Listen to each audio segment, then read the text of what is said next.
ത്രയംബകം യജാമഹേ സുഗന്ധിം പുഷ്ടിവർദ്ധനം ഉർവാരുകമിവ ബന്ധനാൽ മൃത്യുർമോക്ഷീയമാമൃതാത്. മൃത്യുഞ്ജയ മന്ത്രമാണ്, മഹാദേവൻ്റെ മൃത്യുഞ്ജയ മന്ത്രമാണ്. നമുക്കെല്ലാവർക്കും അറിയാം, കേട്ടിട്ടുണ്ടാവും നമ്മളെല്ലാവരും. ഈ മൃത്യുഞ്ജയ മന്ത്രം എന്ന് പറയുന്നത് പൊതുവേ നമുക്കെല്ലാവർക്കും ഒരു തെറ്റിദ്ധാരണയുണ്ട്. അതായത് ആയുസ്സ് കൂട്ടാനും അല്ലെങ്കിൽ ദീർഘായുസ്സ് കൊടുക്കാൻ വേണ്ടി ഉള്ളത് മാത്രമാണെന്നുള്ളത്. പക്ഷെ അങ്ങനെയല്ല. മൃത്യുഞ്ജയ മന്ത്രം ദീർഘായുസ്സിന് വേണ്ടി മാത്രമുള്ളതല്ല. ഒരു മനുഷ്യൻ്റെ മനസ്സിലെ എല്ലാവിധ നെഗറ്റിവിറ്റിയും മാറ്റി അയാളുടെ മനസ്സ് പ്യുവറാക്കാനും അയാളെ നല്ലൊരു മനസ്സിൻ്റെ ഉടമയാക്കാനും അയാളുടെ ചുറ്റും നിറഞ്ഞിരിക്കുന്ന നെഗറ്റിവിറ്റികൾ മാറ്റാനും അയാളുടെ മനസ്സ് എത്രത്തോളം നെഗറ്റീവായിട്ട് ചിന്തിക്കുന്നു അതിൽ നിന്നെല്ലാം അയാളെ വിമുക്തനാക്കാനുള്ളതാണ് ഈ മൃത്യുഞ്ജയ മന്ത്രം. അത് നമുക്ക് വേണമെങ്കിൽ മറ്റൊരാൾക്ക് വേണ്ടിയിട്ടും നമുക്കത് ചൊല്ലാം. ഇപ്പോൾ നമ്മുടെ അച്ഛനോ അമ്മയ്ക്കോ വേണ്ടിയിട്ട്, അത് ആയുസ്സിൻ്റെ കാര്യത്തിൽ മാത്രമല്ല, നല്ല ഭാര്യാഭർത്തൃ ബന്ധം മുന്നോട്ട് പോകണമെന്ന് ആഗ്രഹിക്കുന്ന ആൾക്കാരാണെങ്കിൽ, ഭർത്താവ് ഭയങ്കര ദേഷ്യക്കാരനാണ്, അല്ലെങ്കിൽ ഭർത്താവിന് വേറെ പല ഇഷ്യൂസ് ഉണ്ട് ഭാര്യയുമായിട്ട്, അങ്ങനെ പല ഇഷ്യൂസൊക്കെ ഉണ്ടെങ്കിൽ ഈ ഭാര്യ എല്ലാ ദിവസവും രാത്രി കിടക്കുന്നതിന് മുന്നോ അല്ലെങ്കിൽ സന്ധ്യയ്ക്ക് വിളക്ക് വെച്ചുകൊണ്ടോ ഇത് ജപിക്കാവുന്നതാണ്.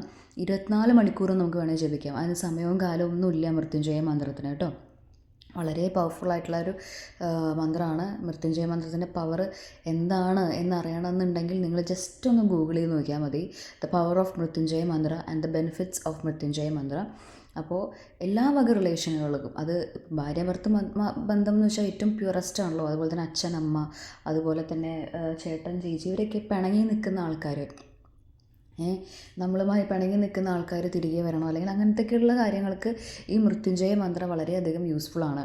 അപ്പം ഞാൻ എൻ്റെ ഒരു ക്ലയൻറ്റിന് ഞാനത് യൂസ് ചെയ്യാൻ പറഞ്ഞിട്ടുണ്ടായിരുന്നു. അതായത് ഭർത്താവിന് ഭയങ്കര ട്രസ്റ്റ് ഇഷ്യൂസും കാര്യങ്ങളൊക്കെയാണ്, അനാവശ്യമായി ട്രസ്റ്റ് ഇഷ്യൂസ് കൊണ്ടുവരികയാണ് ഇയാൾ ലൈഫിൽ.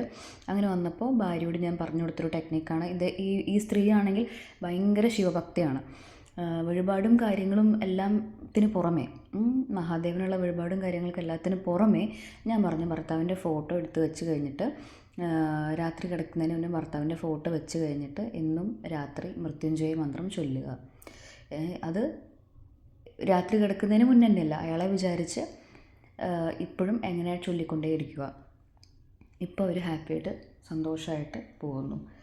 സോ മൃത്യുഞ്ജയ മന്ത്രത്തിന് ഒരുപാട് ബെനിഫിറ്റ്സുകളുണ്ട്. നമ്മൾ പോലും വിചാരിക്കാത്ത സമയത്ത് നമ്മുടെ ലൈഫ് അങ്ങോട്ട് ഇത് ചാൻറ്റ് ചെയ്യും തോറും, നമ്മൾ ഡെയിലി ലൈഫിൽ ഇത് ചാൻറ്റ് ചെയ്യും തോറും നമുക്കത് ബെനിഫിറ്റ്സ് കിട്ടും. നമ്മളൊരു പർപ്പസ് വെച്ചിട്ട് നമ്മളത് ചാൻറ്റ് ചെയ്യുക.